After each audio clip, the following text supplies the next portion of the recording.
Hello students, welcome to our new topic for today is that is in linear data structure Q. In linear data structure, datas are stored in a sequence way. तो stack भी हम लोगों ने पढ़ा, stack में भी data आपका linear वे में सीक्वेंस में स्टोर होता था और वो था लास्ट इन फर्स्ट आउट जो लास्ट में लीफो कॉन्सेप्ट पे काम करता था। आज हम लोग पढ़ेंगे लीनियर डेटा स्ट्रक्चर के अंदर क्यू के बारे में। What is Q? Q is a linear data structure. It is a collection of items. जैसे स्टैक में हम लोग डेटा को स्टोर करते थे, सेम कलेक्शन ऑफ आइटम्स हमारा क्यू भी है। Q means line of items waiting for their term. Line से आपका कोई डेटा अरेंज है और वो वेट कर रहा है अपने टर्म का। तो क्यू में दो एंड होता है, एक फ्रंट एंड होता है और एक रियर एंड होता है। So queue has two ends. Elements are added at one end and elements are removed from the other end. तो जैसा स्टैक में हम लोगों ने देखा कि स्टैक में बुक्स है, एक के ऊपर एक के ऊपर एक हम बुक्स रख रहे हैं, अरेंज कर रहे हैं। तो जो टॉप में बुक है वही पहले रिमूव होगा। तो वो था last in first out concept. और यहाँ पर जस्ट इसके अपोजिट है, that is first in first out जो क्यू में रहता है।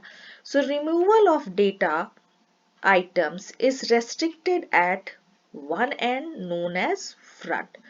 फ्रंट से हम लोग डिलीशन का काम करते हैं। जो रिमूवल ऑफ डेटा, डेटा को हटाना है तो वो फ्रंट से होगा, क्योंकि सबसे पहले जो इन हुआ है वो सबसे पहले आउट होगा।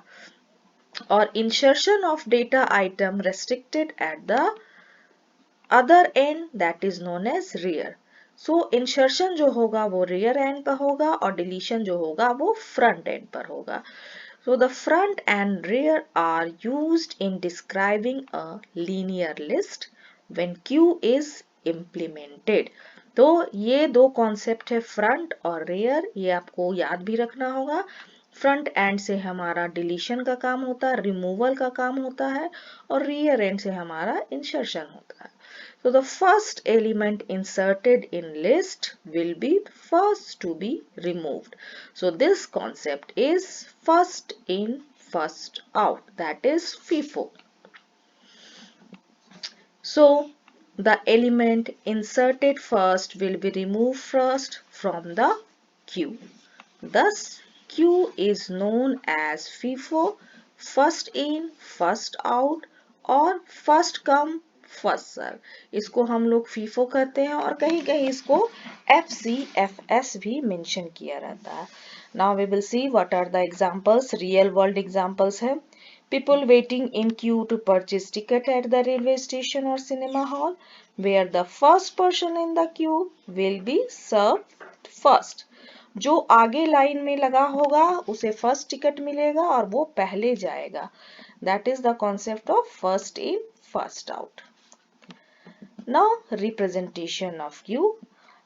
It has two pointer variables, front and rear. Front containing the location of the front element of the queue, rear containing the location of the rear elements of the queue. So when the queue is empty, queue अगर खाली है तो दोनों and आपके -1 से denote होंगे। When the queue is empty, front equal to -1 and the rear equal to -1. Now operations, क्या क्या operations होते हैं क्यू के साथ? Insertion. So adding and insertion means add करना, removal means delete करना. So insertion means adding an element in queue will be increased value of rear by 1. Rear equal to rear plus 1. मतलब add कर रहे हैं तो आपका सबसे जो इंसर्शन पॉइंट है वो रियर है, तो वहां पर रियर प्लस 1 करेंगे। और removal the element from the queue will be increased value front by 1. तो front equal to front plus 1 होगा रिमूवल के लिए। So these are the mainly two operations performed with the queue: insertion and removal, तो insertion जो होगा rear के साथ और रिमूवल जो होगा वो फ्रंट के साथ। Now this is an example, queue empty है तो front equal to -1, rear equal to -1। हमको क्यू में ऐड करना है, इंसर्ट करना है 10, तो front equal to 0, rear equal to 0, यहाँ पर 10 इंसर्ट हो जाएगा रियर में। नेक्स्ट फ्रंट 20, 10, 20, ऐड क्यू 30, ये थर्ड पोजीशन पर मेरा 30 जाएगा, 0th पोजीशन पर 10, फर्स्ट पोजीशन पर 20, सेकेंड पोजीशन पर 30, फोर्थ 0 से, इसका जो एलिमेंट काउंटिंग होता है वो 0 से होता है, इसलिए यहाँ पर front equal to 0, rear equal to 3 लिखा है। 3 मतलब ये 4, ये 0 से काउंट हुआ तो 40। 50 करना है तो फोर्थ पोजीशन पे 50। नाउ रिमूव करना है, रिमूव होगा तो front equal to 1, front equal to 1 and rear equal to 4, front equal to 1 and rear equal to 4, then front equal to 2, rear equal to 4, front equal to 3, rear equal to 4, front equal to 3 and rear equal to 5.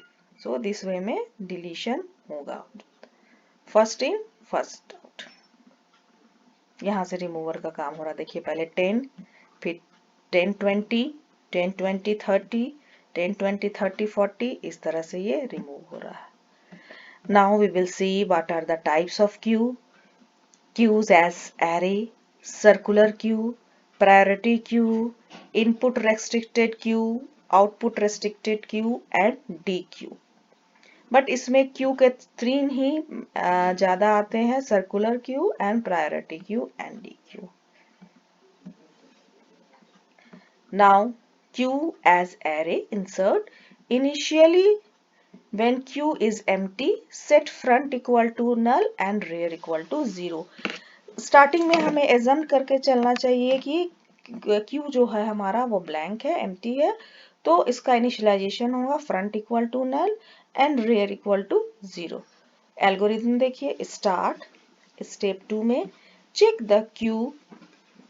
check for Q is overflow or not.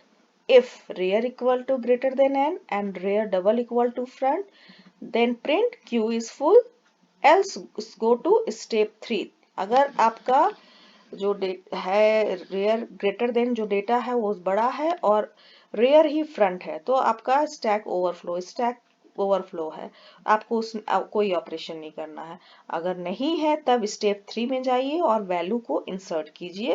किस तरह से insert करना है, Q rare, rare में आपका insert होता है, जो वैल्यू जो है क्यू के रेयर में डालेंगे, rear equal to rear plus 1, आगे नेक्स्ट वैल्यू जाएगा। So check the condition, if front double equal to null, front equal to 0 अगर नल है तो 0 डाल देंगे और उसके बाद ये end. So this is the step for how to insert data in queue. Next is check for the queue underflow or not. So if front greater than n or front double equal to null, print q is underflow। Delete करने के लिए, अगर delete करने के लिए number से greater है और फ्रंट नल है तो प्रिंट करेंगे हम q is underflow। Else go to step 3, step 3 में चेक करेंगे, if front double equal to rear, अगर फ्रंट ही रेयर है और front double equal to null है, then rear equal to 0, else go to step 4 और वहां स्टेप 4 में मेरा चेक होगा delete condition. So delete element null, queue front को इक्वल टू नल, उसमें नल आ जाएगा, front equal to front plus 1 वो एक डिलीट करेगा और एंड। इस तरह से एरे क्यू में डिलीशन होगा through array. Now what is circular queue? Circular queue is a type of queue. So to solve this problem, queue implement wrapping around, such queues are called circular queue. Both the front and rear pointers wrap around to the beginning of the array. So to solve the problem, Q elements ये round shape में रहते हैं, circular round, ये round shape में रहता है, wrap around एक साथ Q सर्कल में रहता है. So both the front and rear pointers wrap around and the beginning. जो राउंड शेप में रहता है तो इसलिए इसको ring, it is also called ring buffer. तो फ्रंट और रेयर एकदम अगल बगल आ जाते हैं. So the items can be inserted and deleted from Q, that is 0 1 time. When a new item is inserted at the rear, the pointer to rear moves upwards. Similarly, when an item is deleted from the queue, the front arrow moves downwards. So after few insertion and deletion operation, the rear might reach to the end of the queue and no more items can be inserted, although the items from the front of the queue have been deleted and there is a space in queue. तो ये circular queue में जो circle में रहता है तो item जो insert होता है वो और डिलीशन, रेयर, फ्रंट और रेयर दोनों आमने सामने रहते हैं. सो डिलीशन करते करते ये दोनों आमने सामने आ जाते हैं. So the items can be inserted, although items from the front of the queue have been deleted and there is space in the queue. Now see the queue, circular queue का insertion, queue, number, front, rear, item. Queue is already filled if front equal to 0 and rear equal to -1. ऐसे लिख सकते हैं या लिख सकते हैं if front equal to rear plus 1, दोनों आमने सामने रहते हैं इसलिए. Then write overflow and return. Next, if find new value for rear. If front equal to -1, then Q initially empty, set front T front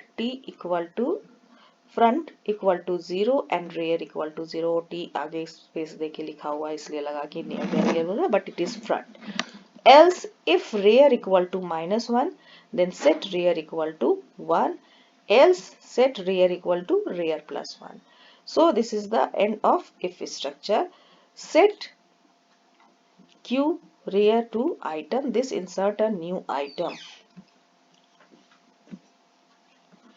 Now Q delete, अगर delete करना है तो empty है या नहीं इसके लिए चेक करने के लिए front equal to -1, then write overflow and return. Next set item equal to Q front, जो front है वो item हो जाएगा. Find new value for the front. If front equal to rear, then Q has only one element to start. Set front equal to -1 and rear equal to -1. ये deletion के लिए है. So if front equal to n-1, then set front equal to 0, else front equal to front plus 1. End of structure, return. So that is for deletion of the queue. Next one is priority queue. So suppose that we have a new assignment for different courses. See, priority. मतलब किसको पहले priority देना है. So priority queue is a collection of elements where the elements are stored according to their priority level. Inserting and removal of the elements from the queue is decided by the priority. जिसको priority देना है उसको queue में पहले आगे insert करना होगा. The two fundamental method is priority QP is insert item, insert an element E with the key K into P and remove min, returns and remove from P an element with the smallest key. बस आपको याद रखना है कि insertion and removal जो होगा elements of the queue ये priority basis पर होगा. So when you want to determine the priority for your assignment, you need to value to assignment that you can compare, and the key is the object assigned to the element for a specific attributes for that the element which can be used identify rank weight of the element. जो होगा वो key होगा. So ये priority के लिए use किया गया है. जिसका priority पहले होगा उसको आपको आगे क्यू में करना पड़ेगा. So what are the rules? The element will be higher priority will be processed before an element lower priority, and if there is element will be the same priority, then element added the first would get processed. तो जिसको priority देना है उसको आगे आपको करना पड़ेगा. That's all from today video. Thank you. Bye bye.